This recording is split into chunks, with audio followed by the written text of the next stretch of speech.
La estación de radio que siguió transmitiendo después del derrumbe. En la periferia de una ciudad minera existió una vieja estación de radio local llamada WX-17. No era famosa. Transmitía noticias regionales, música antigua y avisos de la comunidad. Operaba desde un edificio bajo, de concreto, junto a una colina.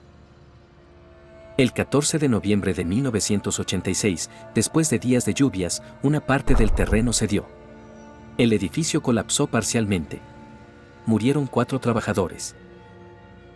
La estación fue cerrada para siempre. O eso decía el registro oficial. 30 años después, radioaficionados de la zona comenzaron a reportar una señal débil en la misma frecuencia. No era constante. Aparecía de madrugada, sobre todo entre las 1:40 y las 2. Al principio parecía simple ruido. Después se distinguió música. Luego una voz. La primera grabación nítida la obtuvo un profesor jubilado que mantenía un equipo de onda corta en su sótano. En la cinta se escucha un fragmento de swing antiguo, seguido de una presentadora con tono sereno. Buenas noches, oyentes de WX-17. Si aún siguen con nosotros, por favor no salgan de casa. El jubilado pensó que era una broma o una retransmisión pirata. Pero al día siguiente llevó la grabación a un amigo que había trabajado en la estación en los 80. El hombre se puso pálido al escuchar la voz. Dijo que pertenecía a Elena Márquez, locutora del turno nocturno. Murió en el derrumbe. La historia empezó a circular y un pequeño grupo de curiosos comenzó a grabar la frecuencia cada madrugada. El patrón parecía absurdo, la programación no se repetía. Eran emisiones distintas, como si la estación siguiera activa en otra línea del tiempo. Había listas de desaparecidos por lluvia, avisos de carreteras bloqueadas y, de vez en cuando, silencios largos con respiraciones de fondo. Pero hubo una transmisión que cambió el caso por completo. A las 1:53 de un martes de abril, la voz de Elena interrumpió una canción a mitad del tema y dijo: Si alguien escucha esto desde afuera, necesitamos ayuda en el estudio B. La pared no deja de moverse. Después se oyó un golpe.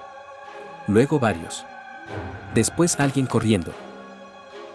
El audio terminó con lo que parecía una puerta metálica cerrándose y otra voz, masculina, temblorosa: no abras y vuelve a tocar desde dentro. Esto atrajo a periodistas, exploradores y a un técnico de transmisiones que conocía la infraestructura de la vieja emisora. Aseguró que el sistema de antenas seguía enterrado bajo los escombros y que era imposible que transmitiera sin energía. Aún así, decidió inspeccionar el lugar con 2 colegas. Entraron una noche con grabadoras, linternas y un receptor portátil sintonizado en la frecuencia. El edificio era un cascarón aplastado por la colina. Con esfuerzo lograron acceder al pasillo lateral que llevaba a los estudios.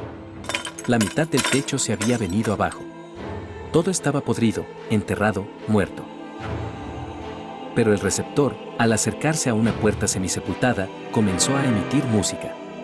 Clara. Nítida. Sonaba como si la banda estuviera tocando detrás de la pared. Forzaron la entrada al antiguo estudio B. No encontraron nada útil. Solo consolas destruidas, micrófonos doblados y capas de tierra húmeda. Sin embargo, la grabadora de uno de ellos registró algo que ninguno escuchó en el momento. Mientras uno de los hombres decía "no hay nadie aquí", otra voz respondió: "porque todavía no llegaron". Los audios se hicieron públicos y la estación WX-17 pasó de leyenda regional a fenómeno nacional. Entonces aparecieron testimonios antiguos. Un operador sobreviviente del derrumbe, que nunca había hablado con la prensa, admitió algo perturbador: la noche del colapso, minutos antes de que se diera la estructura, todas las líneas telefónicas empezaron a recibir llamadas de personas que pedían ayuda desde dentro del edificio. Pensó que era interferencia. Después escuchó la voz de su compañero muerto, tosiendo, pidiéndole que no saliera del control principal porque el pasillo ya estaba lleno. Esa frase no figuraba en ningún informe. ¿Lleno de qué?, le preguntó un periodista décadas después. El hombre tardó varios segundos en responder.